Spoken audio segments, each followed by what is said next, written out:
يا أيها الذين آمنوا اتقوا الله حق تقاته ولا تموتن إلا وأنتم مسلمون بسم الله الرحمن الرحيم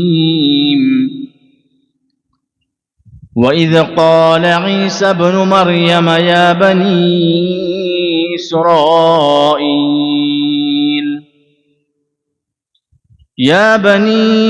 إسرائيل إني رسول الله إليكم مصدقا لما بين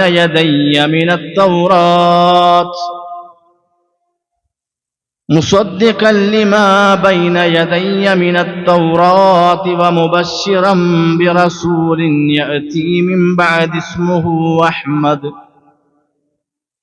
فلما جاءهم بالبينات قالوا هذا سحر مبين رب اشرح لي صدري ويسر لي أمري واحلل عقدة من لساني يفقهوا قولي ഏറെ ആദരണീയരായ സത്യവിശ്വാസികളെ, വിശ്വാസിനികളെ, പ്രപഞ്ച സൃഷ്ടാവായ അല്ലാഹു സുബ്ഹാനഹു വ തആലയുടെ വിധികളും വിലക്കുകളും കൃത്യമായി ജീവിതത്തിൽ പാലിച്ച് തഖ്വയുള്ളവരായി ജീവിച്ചു മരിക്കണമെന്ന് എന്നോടും തുടർന്ന് നിങ്ങൾ ഓരോരുത്തരോടും ഉപദേശിക്കുകയാണ്, വസിയ്യത്ത് ചെയ്യുകയാണ്. സത്യവിശ്വാസികളെ സംബന്ധിച്ചിടത്തോളം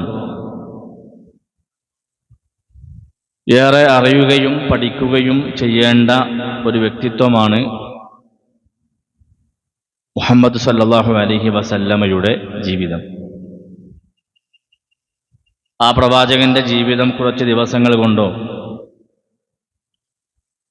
കുറച്ച് മാസങ്ങൾ കൊണ്ടോ പറഞ്ഞു തീർക്കാനോ എഴുതി തീർക്കുവാനോ സാധ്യമല്ല. എത്ര വർണ്ണിച്ചാലും വർണ്ണനകൾക്ക് അവസാനമില്ലാത്ത ഒരു നേതാവ് മുഹമ്മദ് മുസ്തഫ സല്ലല്ലാഹു അലൈഹി വസല്ലമയാണ്. ആ പ്രവാചകനെ കുറിച്ച് എഴുതി തുടങ്ങിയാൽ ഒരു എഴുത്തുകാരനും എഴുതി തീർക്കുവാൻ സാധ്യമല്ല. ഒരു പ്രാസംഗികനും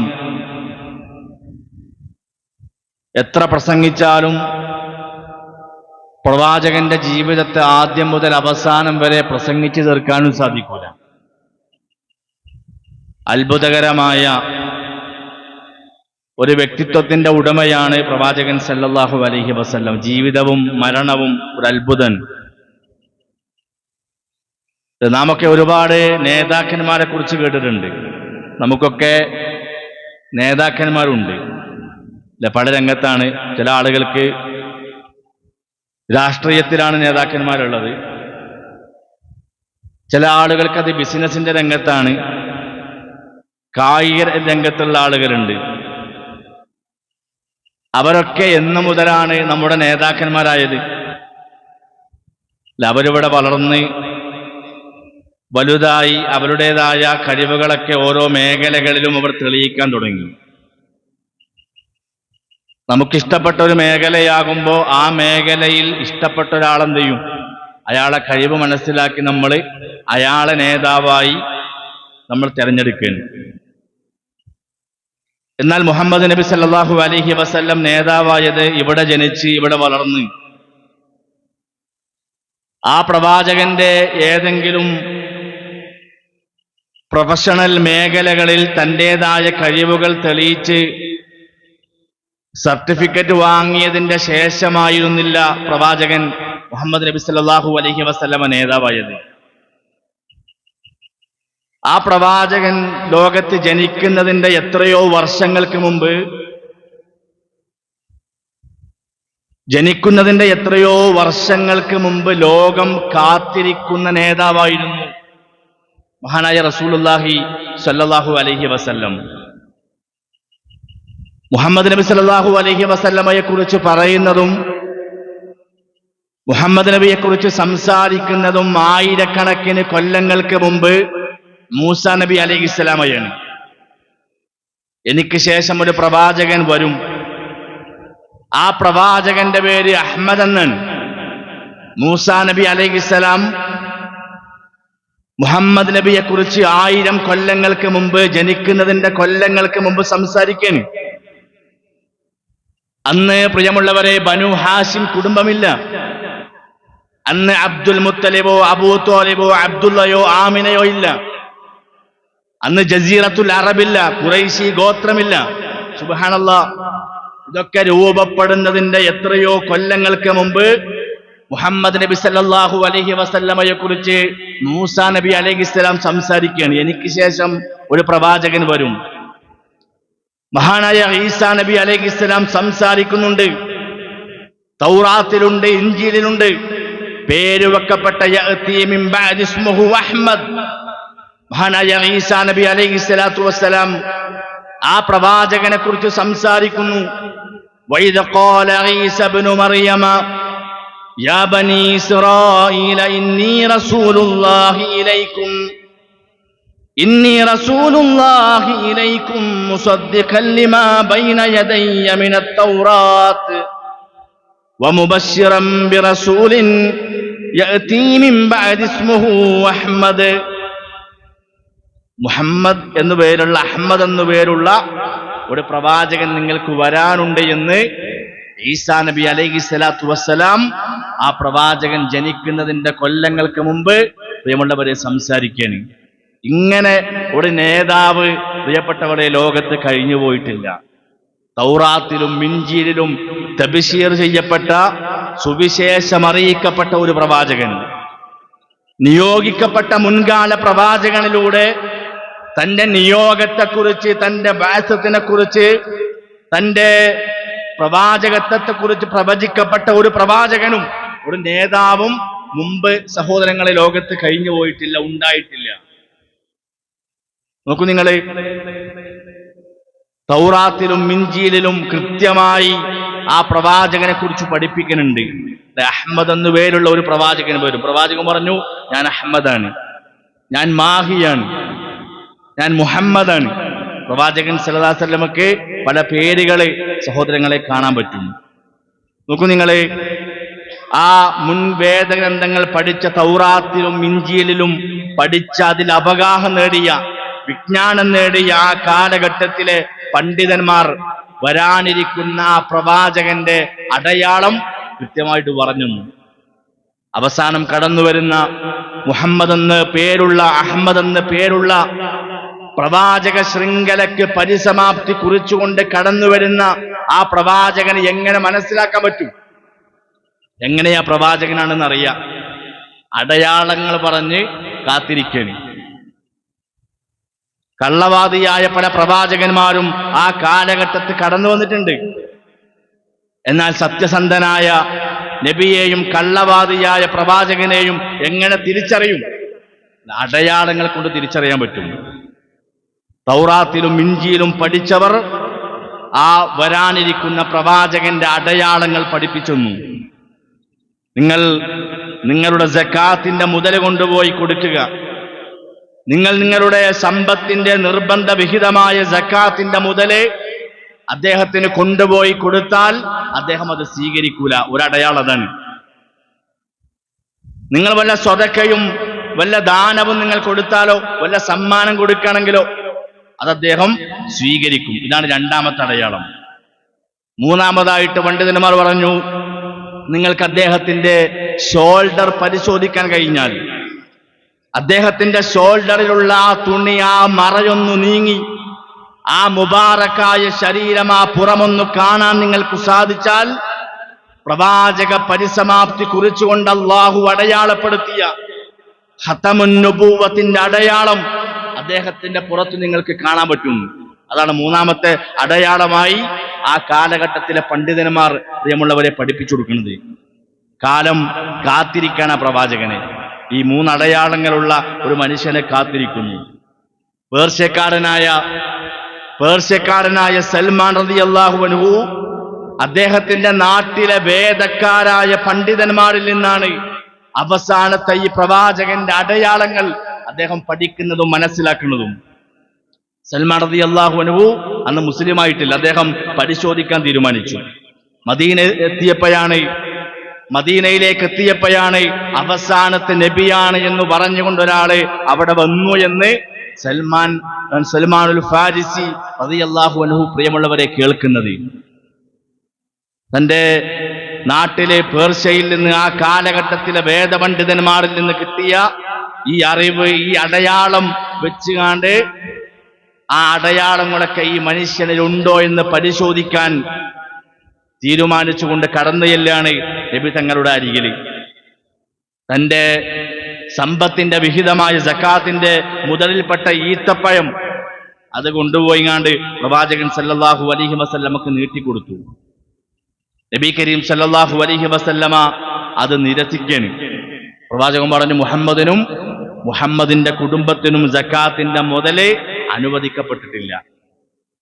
സൽമാൻ റളിയല്ലാഹു തആല അൻഹുവിന് മനസ്സിലായി ഒന്നാമത്തെ അടയാളം ശരിയായിട്ടുണ്ട്, സക്കാത്തിന്റെ മുതല് അദ്ദേഹം സ്വീകരിക്കുന്നില്ല. പിന്നീട് ഒരിക്കലേ ദിവസങ്ങൾ കഴിഞ്ഞ് നബി സല്ലല്ലാഹു അലൈഹി വസല്ലമയുടെ മജ്ലിസിലേക്ക് അല്പം ദാനമായി അദ്ദേഹം കുറച്ച് ഈത്തപ്പഴം കൊണ്ടുവന്ന് കൊടുത്തു. പ്രവാചകൻ ആ ഈത്തപ്പഴം വാങ്ങി. സൽമാൻ പറഞ്ഞു, ഇതെന്റെ വക സമ്മാനാണ്, നിങ്ങൾ സ്വീകരിക്കണം എന്ന് പറഞ്ഞു. പ്രവാചകൻ അത് സ്വീകരിച്ചു. അതിൽ നിന്ന് പ്രവാചകൻ എടുത്തൊന്ന് ഭക്ഷിച്ചു. തന്റെ കൂടെയുള്ള സ്വഹാബാക്കൾക്ക് ബാക്കി പ്രവാചകൻ വിതരണം ചെയ്യാൻ. സൽമാൻ റളിയല്ലാഹു തആല അൻഹുവിന് മനസ്സിലായി രണ്ടാമത്തെ അടയാളവും ശരിയായിട്ടുണ്ട് അല്ലെ.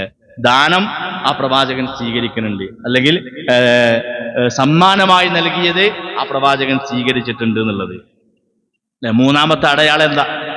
അദ്ദേഹത്തിന്റെ ഷോൾഡറിലുള്ള ഖതമുൻ നുബുവത്ത് കാണണം, ആ മുദ്ര കാണണം. അതിന് പ്രിയമുള്ളവരെ അദ്ദേഹത്തിന്റെ ശരീരത്തിലുള്ള വസ്ത്രം പിടിച്ചു വലിക്കാൻ പറ്റൂലല്ലോ, അത് അനാദരവാണ്. അതിങ്ങനെ എപ്പോ ആ വസ്ത്രം പ്രവാചകൻ തന്റെ പുറത്തുനിന്ന് എടുക്കുന്നു കരുതി കാത്തിരിക്കുകയാണ്. ദിവസങ്ങളോളം ആ സുഹാബി പ്രിയമുള്ളവരെ കാത്തിരിക്കുന്നുണ്ട് ആ ഖതമുൻ നുബുവത്ത് കാണാൻ വേണ്ടി. പ്രവാചകന്റെ ചുറ്റിലും ഇങ്ങനെ നടക്കും എപ്പോഴും. ഒരിക്കലേ നബി സല്ലല്ലാഹു അലൈഹി വസല്ലമ മസ്ജിദുൻ നബവിയുടെ തൊട്ടടുത്തുള്ള ബഖിയ ഖബർസ്ഥാനിൽ ഒരു ഖബറടക്ക ചടങ്ങ് ഇങ്ങനെ നടക്കണ സമയമാണ്. ഒരു സുഹാബിന്റെ മയ്യത്ത് ഖബറടക്കിക്കൊണ്ടിരിക്കുകയാണ്. പ്രവാചകൻ സല്ലല്ലാഹു അലൈഹി വസല്ലമയുടെ ശരീരത്തിൽ ആ തുണിയുണ്ട്. ആ തുണി ഇങ്ങനെ താഴെ വീഴുന്നതും കാത്തു നിൽക്കാണ് സൽമാൻ റളിയല്ലാഹു. ദിവസങ്ങളായി അദ്ദേഹം അത് പരിശോധിക്കുകയാണ്, കാണുന്നില്ല പ്രവാചകന്റെ പുറം. പ്രവാചകന്റെ വലത്തും ഇടത്തും ഇങ്ങനെ മാറി മാറി ഇങ്ങനെ നടക്കും. സൽമാൻ റളിയല്ലാഹു അൻഹുവിന്റെ കണ്ണെവിടെയാണ്? എല്ലാവരും ഖബറടക്കണ സമയം സൽമാൻ റളിയല്ലാഹു അൻഹുവിന്റെ കണ്ണ് പ്രവാചകന്റെ മുതുകത്താണ്, പുറത്താണ്, ആ ഖതമുൻ നുബുവത്ത് കാണാൻ വേണ്ടിയിട്ട്. അദ്ദേഹത്തിന്റെ ആ ഒരു നോട്ടവും ആ ഒരു പെരുമാറ്റമൊക്കെ കണ്ടപ്പോ പ്രവാചകൻ സല്ലല്ലാഹു അലൈഹി വസല്ലമക്ക് മനസ്സിലായി സൽമാൻ എന്താ നോക്കണെന്നുള്ളത്. തന്റെ മുബാറക്കായ ശരീരത്തിൽ നിന്ന് പ്രവാചകൻ ആ പുതപ്പണ്ട് മാറ്റി. പുതപ്പ് മാറ്റിയപ്പോ സൽമാൻ റളിയല്ലാഹു അൻഹു ആ ഖതമുൻ നുബുവത്തിന്റെ അടയാളം പുറത്ത് കാണുന്നു. അത് കണ്ട ഉടനെ ആ മുദ്രയിലേക്ക് രണ്ട് ചുണ്ടുകളും അടുപ്പിച്ച് പ്രവാചകനെ ചുംബിച്ചു എന്ന് ചരിത്രത്തിൽ കാണാം.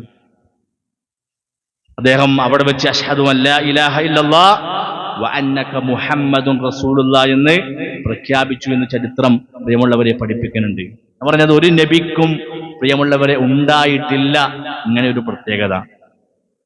നിയോഗിക്കപ്പെട്ട മതപുസ്തകത്തിന്റെ കണക്കുപ്രകാരം 1.25 ലക്ഷത്തോളം പ്രവാചകന്മാർ.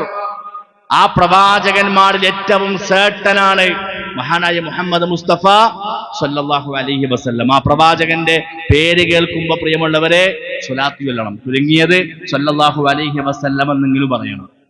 അത് ചൊല്ലാത്തവൻ പിശുക്കനാണ് എന്ന് പ്രവാചകൻ പഠിപ്പിക്കുന്നുണ്ട്. സകലമാന മാനുഷിക ഗുണങ്ങളുടെയും ഉടമയാണ് മുഹമ്മദ് നബി സല്ലല്ലാഹു അലൈഹി വസല്ലം. എന്തെല്ലാം നന്മകൾ ഒരു മനുഷ്യനിൽ വേണോ ആ സകല നന്മകളും സമ്മേളിച്ച ഒരു ദേഹം. കാന ഖുലുഖുഹു അൽ ഖുർആൻ. ഖുർആനാണ് പ്രവാചകന്റെ സ്വഭാവമെന്ന് സർട്ടിഫിക്കറ്റ് കൊടുക്കുന്നത് ആരാ? പ്രവാചകന്റെ ഭാര്യയാണ്. ആയിഷ റളിയല്ലാഹു തആല അൻഹയോട് പ്രവാചകന്റെ സ്വഭാവത്തെ കുറിച്ച് ചോദിക്കുമ്പോൾ പറയാണ് കാന ഖുലുഖുഹു അൽ ഖുർആൻ. ഖുർആനാണ്. പിന്നെ അതിന്റെ അപ്പുറത്തേക്ക് വേറെ ചോദ്യമില്ലല്ലോ. പ്രവാചകന്റെ സ്വഭാവം ഖുർആനാന്ന് പറഞ്ഞാൽ പിന്നെ അതിന്റെ അപ്പുറത്തേക്ക് വേറെ ചോദ്യങ്ങളില്ല. ഖുർആൻ പറഞ്ഞ സകല നന്മകളും ആ ദേഹത്തിലുണ്ട്. ഖുർആൻ പറഞ്ഞ എല്ലാ തിന്മകളിൽ നിന്നും പൂർണ്ണമായും വിട്ടുനിന്ന ഒരു നേതാവ്. അദ്ദേഹത്തിന്റെ സ്വഭാവം ഖുർആനാണെന്ന് വെറുതെ പറഞ്ഞതല്ല. പ്രിയമുള്ളവരെ, ആർക്കും ആ പ്രവാചകനെ കണ്ടിട്ട് ഇതുവരെ മതി വന്നിട്ടില്ല. അദ്ദേഹത്തിന്റെ സംസാരങ്ങൾ കേട്ടിട്ട് ലോകത്താർക്കും തന്നെ ഒരു സ്വഹാബിക്ക് പോലും മടുപ്പ് വന്നിട്ടില്ല. പ്രവാചകന്റെ പ്രസംഗത്തിനു വേണ്ടി സുബഹി മുതൽ ഒരു ദിവസം മുഴുവൻ, ഒരു ദിവസം പൂർണ്ണമായും മദീനത്തെ മസ്ജിദുൻ നബവിയിൽ പ്രവാചകന്റെ മിമ്പറിന്റെ ചുവട്ടിൽ അത്ഭുതകരമായ പ്രസംഗത്തിന് കാതുകൊടുത്തവരാണ് പ്രവാചകന്റെ സ്വഹാബാക്കള്. അവരെ ആ സദസ്സിൽ നിന്ന് എഴുന്നേറ്റ് പോയിട്ടില്ല. രാവിലെ മുതൽ വൈകുന്നേരം വരെ പ്രസംഗിച്ചിട്ടും പ്രസംഗം മടുത്തുകാണ്ട് അവര് എഴുന്നേറ്റ് പോയത് ചരിത്രത്തിൽ കാണാൻ പറ്റൂല. അവർ നമ്മളെപ്പോലെ ചാരിയിരുന്നും ഉറക്കം തൂങ്ങിയും കേട്ടവരായിരുന്നില്ല. മടുപ്പിന്റെയും മനസ്സതയുടെയും ഒരു ലക്ഷണങ്ങളും ആ സ്വഹാബാക്കൾ കാണിച്ചിട്ടില്ല. സ്വഹാബത്ത് പറയാ, പ്രവാചകന്റെ ആ പ്രസംഗത്തിന്റെ ഇടയിൽ ഞങ്ങളുടെ തലയിൽ ഒരു പക്ഷി വന്നിരുന്നാൽ ആ പക്ഷിക്ക് ആ തലയിൽ സുഗമമായിട്ട് ഇരിക്കാൻ പറ്റുന്നു. അത് പാറിപ്പോകൂലാണ്. കാരണം അത്ര സൂക്ഷ്മതയോടെ ശ്രദ്ധയോടുകൂടിയാണ്, അനങ്ങാതെയാണ് പ്രവാചകന്റെ ചുണ്ടിൽ നിന്ന് വരുന്ന ആ വാക്കുകൾക്ക് വേണ്ടി സ്വഹാബാക്കൾ കാതോർത്തത്. അത്ര ശ്രദ്ധയോടുകൂടി ആ സ്വഹാബാക്കൾ ഇരിക്കുകയാണ്. അത്ര സ്നേഹമാണ് അവർക്ക് ആ പ്രവാചകനോട്. ആർക്കും ആ പ്രവാചകനെ പിരിയാൻ പ്രിയമുള്ളവരെ മനസ്സില്ല. പ്രവാചകന് ഒരു വളർത്തുപുത്രൻ ഉണ്ടായിരുന്നു, അറിയോ? ഉസാമ റളിയല്ലാഹു അൻഹു വേണി, സയ്യിദ് റളിയല്ലാഹു അൻഹു വേണി. വിശുദ്ധ ഖുർആനിൽ പേരു പറയപ്പെട്ട ഏക സ്വഹാബി. വിശുദ്ധ ഖുർആനിൽ ഒരൊറ്റ സ്വഹാബിന്റെ പേരേ ഉള്ളൂ, അത് സയ്യിദ് റളിയല്ലാഹു അൻഹു വേണി. പ്രവാചകൻ സല്ലല്ലാഹു അലൈഹി വസല്ലം വളർത്തുപുത്രനാണ്. നബി സല്ലല്ലാഹു അലൈഹി വസല്ലമക്ക് അടിമയായി കിട്ടിയതാണ് സയ്യിദിനെ. റസൂലുള്ളാഹ് പ്രിയമുള്ളവരെ വളർത്താണ് പ്രവാചകന്റെ വീട്ടിൽ. തന്റെ സന്തത സഹചാരിയായി പ്രവാചകന്റെ കൂടെ വളർന്നു സയ്യിദ് റളിയല്ലാഹു അൻഹു. നല്ല സന്തോഷകരമായ ജീവിതമാണ് സ്വഹാബിക്ക്. ആ ജീവിതത്തിന്റെ ഇടയിലാണ് പ്രിയമുള്ളവരെ നബിയുടെ വീട്ടില് സയ്യിദ് വളരുന്നുണ്ട് എന്ന് അദ്ദേഹത്തിന്റെ പിതാവ് അറിയുന്നു. സയ്യിദ് റളിയല്ലാഹു അൻഹു വാപ്പ അറിഞ്ഞുണ്ട്, പ്രവാചകന്റെ വീട്ടിൽ എന്റെ മകൻ വളരുന്നുണ്ട്. ബാപ്പയും എളാപ്പയും ബാപ്പാന്റെ അനിയനും തമ്മിൽ എന്ത് ചെയ്തു? അവർ ചർച്ച ചെയ്താണ്ട് പ്രവാചകന്റെ വീട്ടിൽ ചെന്നിട്ട് പറഞ്ഞു, എന്റെ മകനാണ് സയ്യിദ്, നിങ്ങളെ വീട്ടിൽ വളരുന്നുണ്ടെന്ന് ഞാൻ അറിഞ്ഞിട്ടുണ്ട്. അതുകൊണ്ട് സയ്യിദിനെ ഞങ്ങൾക്ക് വിട്ടുതരണമെന്ന് ആവശ്യപ്പെട്ടിട്ടാണ് പ്രവാചകന്റെ വീട്ടിലേക്ക് അവർ ചെല്ലുന്നത്. എന്നിട്ട് പറഞ്ഞു, നബിയെ, ഇത് ഞങ്ങളെ കുട്ടിയാണ്, ഞാൻ സയ്യിദിന്റെ വാപ്പയാണ്, ഇത് സയ്യിദിന്റെ എളാപ്പയാണ്, ഞങ്ങൾ അവനെ കൂട്ടിക്കൊണ്ടാവാൻ വന്നതാണ്. നബിയെ, നിങ്ങളെക്കുറിച്ച് ഞങ്ങൾ കേട്ടിട്ടുണ്ട്, നിങ്ങൾ മാന്യനാണ്, അതുകൊണ്ട് ഈ ഒരു വിഷയത്തിലും താങ്കൾ മാന്യത കാണിക്കുമെന്ന് ഞങ്ങൾക്കറിയാം. നിങ്ങൾ ഞങ്ങളെ മകനെ ഞങ്ങൾക്ക് വിട്ടുതരുന്ന് ഞങ്ങൾക്ക് ഉറപ്പാണ് പറഞ്ഞു. പ്രവാചകൻ സല്ലല്ലാഹു അലൈഹി വസല്ലമ സമ്മതിക്കാൻ സയ്യിദ് റളിയല്ലാഹു തആല അൻഹുവിനെ വിളിച്ചു. സയ്യിദേ, നിന്റെ ബാപ്പയും നിന്റെ എളാപ്പയുമാണ് എന്ന് പറഞ്ഞ് രണ്ടാളുകൾ വന്നിട്ടുണ്ട്, നിന്നെ കൂട്ടിക്കൊണ്ടുപോകാനാ വന്നത്, നീ അവിടെ തിരിച്ചറിയണം. ആദ്യം നിന്റെ ബാപ്പയും നിന്റെ എളാപ്പയുമാണ് എന്ന് നീ അറിയണം, തിരിച്ചറിയണം. അവർ നിന്റെ പ്രിയപ്പെട്ടവരാണെങ്കിൽ, നിന്റെ ബാപ്പയും എളാപ്പയുമാണെങ്കിൽ നിനക്ക് അവരുടെ കൂടെ പോകാൻ അനുവാദമുണ്ട്. പ്രവാചകൻ സമ്മതിച്ചു. പിന്നെ പറഞ്ഞു, അതല്ല സയ്യിദേ, എന്റെ കൂടെ തന്നെ താമസിക്കണമെന്നാണ് താങ്കൾ ആഗ്രഹം എന്നുണ്ടെങ്കിൽ നിങ്ങൾക്ക് അതിനും അവകാശമുണ്ട്. സയ്യിദ് റളിയല്ലാഹു തആല അൻഹു വന്ന് ബാപ്പനെയും എളാപ്പനെയും ഐഡന്റിഫൈ ചെയ്തു, ഉറപ്പിച്ചു ബാപ്പയാണ് എളാപ്പയാണ് എന്നുള്ളത്. അദ്ദേഹം തീരുമാനമെടുക്കുന്നു. തന്റെ ബാപ്പയെയും തന്റെ എളാപ്പനെയും പ്രവാചകൻ ഇങ്ങനെ മാറി മാറി ഇങ്ങനെ നോക്കും. എന്ത് ചെയ്യും? മാറി മാറി ഇങ്ങനെ നോക്കുകയാണ്. അദ്ദേഹം പ്രവാചകൻ സല്ലല്ലാഹു അലൈഹി വസല്ലമയുടെ ശറഫാക്കപ്പെട്ട ശരീരത്തെ കെട്ടിപ്പിടിച്ചിട്ട് പറയാ, നബിയെ, എൻ്റെ ബാപ്പയും എൻ്റെ എളാപ്പയും നിങ്ങളാണ്, നിങ്ങളുടെ കൂടെ ജീവിക്കാനാണ് എനിക്ക് ആഗ്രഹം. അഥവാ എൻ്റെ ബാപ്പൻ്റെയും എൻ്റെ എളാപ്പൻ്റെയും കൂടെ പോകാൻ ഞാൻ ആഗ്രഹിക്കുന്നില്ല, എനിക്ക് നിങ്ങളുടെ കൂടെ എനിക്ക് നിൽക്കണം എന്ന് പറഞ്ഞു.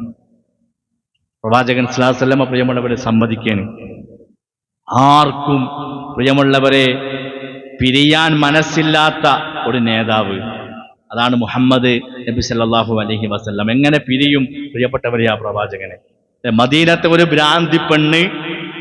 ഭ്രാന്തി പെണ്ണ് നബിയുടെ കൈ പിടിച്ചിങ്ങനെ കൊണ്ടുപോകുന്നു.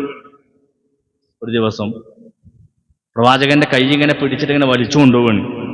മാനസിക രോഗമുള്ളൊരു പെണ്ണ്, മുഖം ചുളിക്കാതെ ദേഷ്യം പിടിക്കാതെ ആ ഭ്രാന്തി പെണ്ണിന്റെ കൂടെ പോയ നേതാവാണ് മുഹമ്മദ് നബി സല്ലല്ലാഹു അലൈഹി വസല്ലം. അല്ലെ, ജാഹിലിയത്തിലാണ് ആ പ്രവാചകൻ പ്രിയമുള്ളവരെ ജനിച്ചതും ജീവിച്ചതൊക്കെ. വഅലമു അന്ന ഫീകും റസൂലല്ലാഹ്, നിങ്ങൾ അറിയണം ആ പ്രവാചകനെ എന്ന് വിശുദ്ധ ഖുർആൻ പഠിപ്പിക്കുമ്പോൾ പ്രിയമുള്ളവരെ, റബീഉൽ അവ്വൽ മാസം പറഞ്ഞാൽ തീരുന്നതല്ല പ്രവാചകന്റെ ചരിത്രം എന്നത് നാം മനസ്സിലാക്കേണ്ടതുണ്ട്. ആ നേതാവിന്റെ ജീവിതമാണ് പ്രിയമുള്ളവരെ ഇസ്ലാം. ഈ നേതാവിന്റെ വാക്കുകളാണ് എന്റെയും നിങ്ങളുടെയും ദീൻ എന്ന് പറയുന്നത്.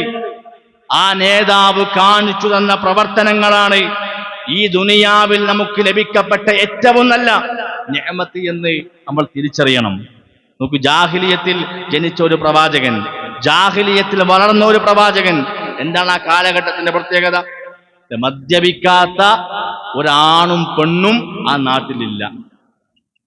അവിടെ ജനിച്ചവർ വളർന്നവരൊക്കെ മദ്യം ഉപയോഗിച്ചവരാണ്, ആണും പെണ്ണും വ്യത്യാസമില്ലാതെ.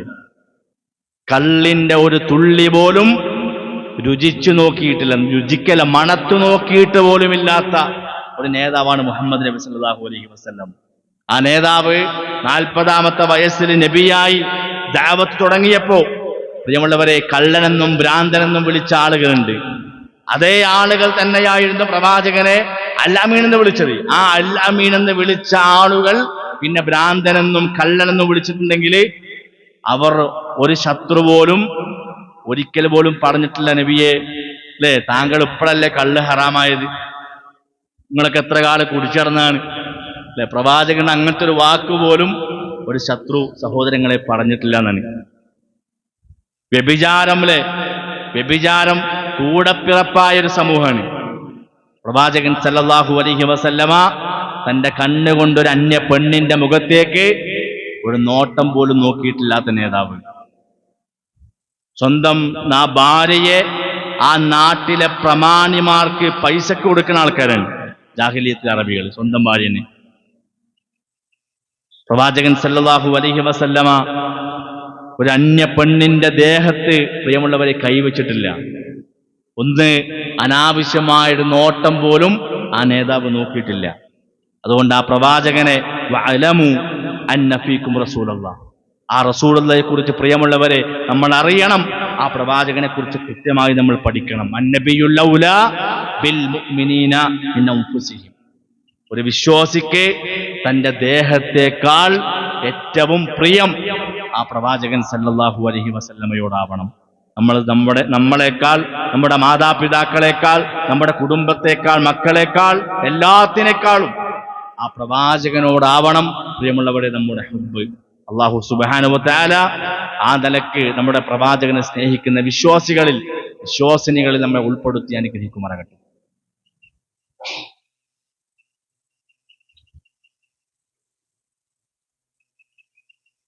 അൽഹംദുലില്ലാഹി റബ്ബിൽ ആലമീൻ വസ്സലാത്തു വസ്സലാമു അലാ റസൂലിഹിൽ അമീൻ വഅലാ ആലിഹി വസ്വഹ്ബിഹി അജ്മഈൻ. അമ്മാ ബഅദ്. തഖുല്ലാഹ ഇബാദല്ലാഹ്. ഊസിക്കും സാനിയം ബിതഖ്വല്ലാഹ്. അല്ലാഹുവിനെ സൂക്ഷിച്ചുകൊണ്ട് ജീവിക്കണമെന്ന് ഒന്നുകൂടി ഉപദേശിക്കുകയാണ്, വസിയ്യത്ത് ചെയ്യുകയാണ്. അല്ലാഹു സുബ്ഹാനഹു വ തആല ആ നേതാവിലൂടെ വെളിപ്പെടുത്തിയ ദലായിലുൻ നുബുവ, നുബുവത്തിന്റെ അടയാളങ്ങൾ ആയിരക്കണക്കിനാണ്. മൂസാ നബി അലൈഹി സ്വലാത്തു വസ്സലാം വടികൊണ്ട് സമുദ്രത്തിലടിച്ചപ്പോ കടല് രണ്ടായി ഒരു റോഡ് രൂപപ്പെട്ടുല്ലേ. അങ്ങനെ അക്കരെ കടന്ന ആ സംഭവം ഖുർആൻ പഠിപ്പിക്കുന്നുണ്ട്. എന്നാൽ അതിനേക്കാൾ വലിയ മുഅ്ജിസത്താണ് മുഹമ്മദ് നബി സല്ലല്ലാഹു അലൈഹി വസല്ലമയിലൂടെ അല്ലാഹു തആല വെളിവാക്കി കൊടുത്തത്. ഇഖ്തറബത്തിസ്സാഅതു വൻശഖൽ ഖമർ, ഖിയാമത്ത് ഇതാ അടുത്തിരിക്കുന്നു, ചന്ദ്രൻ പിളരുകയും ചെയ്തു എന്ന് വിശുദ്ധ ഖുർആൻ പറയുന്നു. പ്രിയമുള്ളവരെ, മൂസാ നബി അലൈഹിസ്സലാമിന്റെ കാലഘട്ടത്തിൽ സമുദ്രം പിളർന്നതിനേക്കാൾ അത്ഭുതമാണ് പ്രവാചകന്റെ കാലത്ത് ചന്ദ്രൻ പിളർന്നത് കണ്ടു. ഒരു കൂട്ടം യാത്രാ സംഘം, കച്ചവട സംഘം ആ ചന്ദ്രങ്ങളെ പിളർന്ന് രണ്ടു ഭാഗത്തേക്കായി ഇങ്ങനെ മാറി നിൽക്കുന്നത്. മൂസാ നബി അലൈഹിസ്സലാം തന്റെ കൈകളാൽ സമുദ്രം പിളർത്തിയതിനേക്കാൾ അത്ഭുതമാണെന്ത്? ആ കാലഘട്ടത്ത് ചന്ദ്രൻ പിളർന്നു. അതൊരു കൂട്ടം യാത്രാ സംഘം, കച്ചവട സംഘം ആ കാഴ്ച നേരിട്ട് കാണുകയാണ്. വെള്ളത്തിന് ക്ഷാമമുണ്ടായ സമയം മൂസാ നബി അലൈഹിസ്സലാമയോട് ആളുകൾ വന്നിട്ട് പരാതി പറഞ്ഞു, നാട്ടിൽ വരൾച്ചയാണ്, മഴയ്ക്കു വേണ്ടി ദുആ ചെയ്യണം. അള്ളാഹുവിനോട് രണ്ട് കൈകളും നീട്ടി മൂസാ നബി അലൈഹിസ്സലാം ദുആയിരുന്നു. അങ്ങനെ വടികൊണ്ട് പാറക്കടിക്കാൻ പറഞ്ഞു. മൂസാ നബി അലൈഹിസ്സലാം പാറയിലടിച്ചപ്പോ 12 അരുവികള് 12 ഗോത്രക്കാർക്ക് പ്രത്യേകം അത് ഉണ്ടാകുന്നു. ഖുർആന് ആ കഥ വിവരിക്കുന്നുണ്ട്. പാറക്കിടയിൽ നിന്ന് 12 അരുവികൾ പൊട്ടിപ്പുറപ്പെട്ട കഥയുണ്ട് ഖുർആനില്. ഫൻഫജറത് മിൻ ഹുസ്നത അശറത ഐന. മൂസാ നബി അലൈഹിസ്സലാം തന്റെ വടി കൊണ്ട് പ്രിയമുള്ളവരെ പാറക്കടിച്ചതാണ്. എന്നാൽ അതിനേക്കാൾ അത്ഭുതമാണ് ഇതരങ്ങൾ. അതിനേക്കാൾ അത്ഭുതമാണ് പ്രവാചകൻ സല്ലല്ലാഹു അലൈഹി വസല്ലമയിലൂടെ ലോകം കണ്ടത്. നബിയോടൊപ്പം യാത്ര ചെയ്യുന്ന പല യാത്രാവേളയിലും സ്വഹാബത്തിന് കുളിക്കാനും കുടിക്കാനും പ്രാഥമികമായ ആവശ്യത്തിനുമുള്ള വെള്ളം കിട്ടാതെ കഷ്ടപ്പെട്ട സമയം പ്രവാചകന്റെ കൈവിരലുകൾക്കിടയിൽ നിന്ന് പ്രിയമുള്ളവരെ വെള്ളം വന്നിട്ടുണ്ട്. പ്രവാചകന്റെ വിരലിന്റെ ഇടയിൽ നിന്ന് നൂറുകണക്കിന് സ്വഹാബത്തിന് കുടിക്കാനും കുളിക്കാനും വുളൂ ചെയ്യാനും പ്രാഥമികമായ ആവശ്യങ്ങൾ നിർവഹിക്കാനുള്ള വെള്ളം പ്രവാചകന്റെ വിരലുകൾക്കിടയിൽ നിന്ന് വന്നത് പ്രിയമുള്ളവരെ ഹദീസിൽ നമുക്ക് കാണാൻ പറ്റും. ഇതൊക്കെ പ്രവാചകന്റെ ദലായിലുൻ നുബുവത്തിന്റെ അടയാളങ്ങളാണ്. അത് ആ പാറക്കിടയിൽ നിന്ന് വെള്ളം വന്നതിനേക്കാൾ അത്ഭുതമാണ്. മരിച്ചവരെ ജീവിപ്പിച്ച മുഅ്ജിസത്ത് ഈസാ നബി അലൈഹിസ്സലാമൊക്കെ ഉണ്ട്, ഖുർആനിലുണ്ട് ചരിത്രം. എന്നാൽ അതിനേക്കാൾ വലിയ മുഅ്ജിസത്താണ് എന്താ നിങ്ങൾ? നബി സല്ലല്ലാഹു അലൈഹി വസല്ലമയുടെ മദീന പള്ളിയിലെ മിമ്പർ കരഞ്ഞ സംഭവം. ഒരു മിമ്പർ കരയ പ്രവാചകൻ സല്ലല്ലാഹു അലൈഹി വസല്ലം നൂറുകണക്കിന് സ്വഹാബത്ത് റിപ്പോർട്ട് ചെയ്ത മുതവാത്തിറായ ഹദീസുകളാണ്. ഹദീസ് നിഷേധകന്മാർക്ക് പോലും തള്ളിക്കളയാൻ പറ്റാത്ത ഹദീസുൻ മുതവാത്തിർ. ഒരിക്കലും സ്വഹാബി വന്നിട്ട് പറയാ, നബിയെ ഞാൻ നിങ്ങൾക്കൊരു പുതിയ മിമ്പർ വാങ്ങിത്തരട്ടെ എന്ന്. പ്രവാചകന്റെ ആ പഴയ മിമ്പർ മാറ്റി പുതിയ മിമ്പർ കൊടുക്കട്ടെ എന്ന് തീരുമാനിച്ചു. പ്രവാചകൻ സമ്മതിച്ചു. അടുത്ത പ്രസംഗത്തിന് പ്രിയമുള്ളവരെ മദീന പള്ളിയിലെ പുതിയ മിമ്പർ വന്നു. പ്രവാചകൻ ആ പഴയ മിമ്പറെടുത്ത് ഒരു മൂലയിലേക്ക് പ്രവാചകൻ മാറ്റിവെക്കുകയാണ്. പുതിയ മിമ്പറിൽ കയറി പ്രവാചകൻ ഖുതുബ നിർവഹിക്കെ ആ മൂലയിലേക്ക് മാറ്റിവെച്ച ആ പഴയ മിമ്പർ ഇങ്ങനെ കരയാൻ തുടങ്ങി. കരയാന്ന് പറഞ്ഞാൽ കുട്ടി ഒരു തേങ്ങിക്കരച്ചിൽ എങ്ങനെയാണ്? ഒരു ചെറിയ കുട്ടിയുടെ തേങ്ങിക്കരച്ചിൽ, അതേ കരച്ചിൽ ഇങ്ങനെ കേൾക്കുക സ്വഹാബാക്കൾ കേൾക്കാണ്. എന്താന്ന് മനസ്സിലാവണില്ല, കരയുന്ന ആളെ കാണുന്നില്ല. പ്രവാചകൻ സ്വല്ലല്ലാഹു അലൈഹി വസല്ലം മനസ്സിലായി മിമ്പറാണ് കരയണതെന്ന്. ആ പുതിയ മിമ്പറിൽ നിന്നിറങ്ങി ഒരു ചെറിയ കുട്ടി കരയുമ്പോ ആ കുട്ടിയെ എങ്ങനെ നെഞ്ചോട് ചേർത്ത് വെക്കുമോ അതേപോലെ പ്രവാചകൻ ആ പഴയ മിമ്പറിനെ പോയി ഇങ്ങനെ കൂട്ടിനെ പിടിച്ചപ്പോ ആ കരച്ചിൽ ഇങ്ങനെ മെല്ലെ മെല്ലെ ഇങ്ങനെ നിൽക്കുകയാണ്. സ്വഹാബാക്കള് കേൾക്കുന്നു പ്രിയമുള്ളവർ ആ കരച്ചിലും പ്രവാചകൻ ആ കൂട്ടിപ്പിടിച്ചപ്പോൾ ആ കരച്ചിൽ നിർത്തുന്ന ആ രംഗമൊക്കെ. ഇതൊക്കെ സ്വഹീഹാക്കപ്പെട്ട ഹദീസുകളാണ്. മുസ്ലിങ്ങളുടെ കൂട്ടത്തിൽ തന്നെ ചില ആളുകൾ ഇതിന് നിഷേധിക്കുന്ന ആളുകളുണ്ട്. വേണ്ട സഹോദരങ്ങളെ, ഇത് നുബുവത്താണ്. മിമ്പർ കരയുക, നാളിതുവരെ കരഞ്ഞിട്ടില്ല, ഇന്നുവരെ സംസാരിച്ചിട്ടില്ലാത്തൊരു മരക്കഷ്ണം പ്രിയമുള്ളവരെ കരഞ്ഞു എന്നത് അത് പ്രവാചകന്റെ മുഅ്ജിസത്താണ്. അതിനെ നിഷേധിക്കാൻ നമുക്ക് ആർക്കും അവകാശമില്ല. പറഞ്ഞതൊക്കെ പ്രവാചകന് ലഭിക്കപ്പെട്ട മുഅ്ജിസത്തുകളാണ്, അത്ഭുതങ്ങളാണ്. സുബ്ഹാനല്ലാഹ്. അതുകൊണ്ട് ആ പ്രവാചകനെ കുറിച്ച് പ്രിയമുള്ളവരെ ഏതെങ്കിലും ഒരു മാസം പറഞ്ഞാൽ തീരുന്നതല്ല ആ പ്രവാചകന്റെ മഹത്വം. കൃത്യമായി പ്രവാചക ചരിത്രങ്ങൾ നമ്മൾ പഠിക്കുക, മനസ്സിലാക്കുക. ആ പ്രവാചകൻ സല്ലല്ലാഹു അലൈഹി വസല്ലമയെ നമ്മുടെ ജീവനേക്കാളേറെ നമ്മൾ സ്നേഹിക്കുക. നമ്മളെക്കാൾ, നമ്മുടെ മാതാപിതാക്കളെക്കാൾ, മക്കളെക്കാൾ, എല്ലാത്തിനേക്കാളും ആ പ്രവാചകനാവണം പ്രിയപ്പെട്ടവരെ നമുക്ക് പ്രിയപ്പെട്ടത്. അങ്ങനെ സ്നേഹിക്കുക. പ്രവാചകനെ സ്നേഹിക്കുക എന്ന് പറഞ്ഞാൽ പ്രവാചകന്റെ സുന്നത്തുകളെ ജീവിതത്തിൽ കൃത്യമായിട്ട് പാലിക്കുക എന്നുള്ളതാണ്. എത്ര നിസ്സാരമായിക്കോട്ടെ, എത്ര നിസ്സാരമായതാണെങ്കിലും അത് ജീവിതത്തിൽ പാലിക്കാൻ നമ്മൾ തയ്യാറാക്കണം. അതാണ് ഹുബ്ബുർ റസൂൽ. ആ നിലയ്ക്ക് സ്നേഹിക്കുക. അല്ലാഹു സുബ്ഹാനഹു വ തആല അവന്റെ മുത്തഖീങ്ങളിൽ നമ്മെ ഉൾപ്പെടുത്തി അനുഗ്രഹിക്കുമാറാകട്ടെ. നമ്മിൽ നിന്ന് അറിഞ്ഞും അറിയാതെയും വന്നുപോയ എല്ലാ പാപങ്ങളും അള്ളാഹു പുറത്തു മാപ്പാക്കി തരുമാറാകട്ടെ. നമ്മിൽ നിന്ന് മരണപ്പെട്ടു പോയ ആളുകൾക്ക് അള്ളാഹു മഗ്ഫിറത്തും മർഹമത്തും പ്രദാനം ചെയ്യുമാറാകട്ടെ. അവരുടെ ഖബർ